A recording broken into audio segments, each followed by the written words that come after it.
Hello दोस्तों, नमस्ते, प्रणाम। मैं आपकी संगीता और ये है अन्नू पटेल। दोनों मिलकर के एक छोटा सा दुल्हन उतारते समय का गीत सुना रहे हैं और ये गीत कैसे लगे कमेंट में ज़रूर बताना।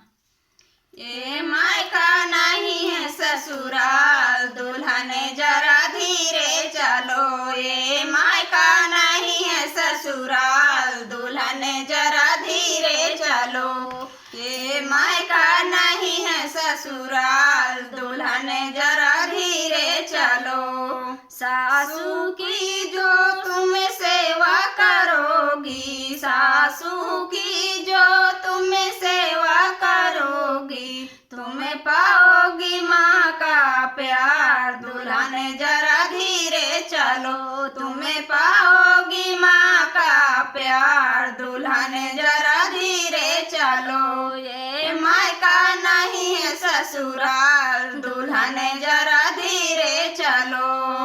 जिठनी से जो तुम मिलके रहोगी, जिठनी से जो तुम मिलके रहोगी, तुम्हें पाओगी भाभी का प्यार। दुल्हन जरा धीरे चलो, तुम्हें पाओगी भाभी का प्यार। दुल्हन जरा धीरे चलो।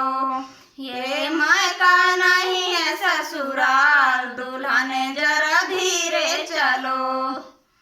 ननदी से जो तुम्हें हंस के बोलो, ननदी से जो तुम्हें हंस के बोलो, तुम्हें पाओगी बहना का प्यार। दुल्हन जरा धीरे चलो, तुम्हें पाओगी बहना का प्यार। दुल्हन जरा धीरे चलो। ये मायका नहीं है ससुराल, दुल्हन जरा धीरे चलो। ये मायका नहीं है ससुराल, दुल्हन जरा धीरे चलो।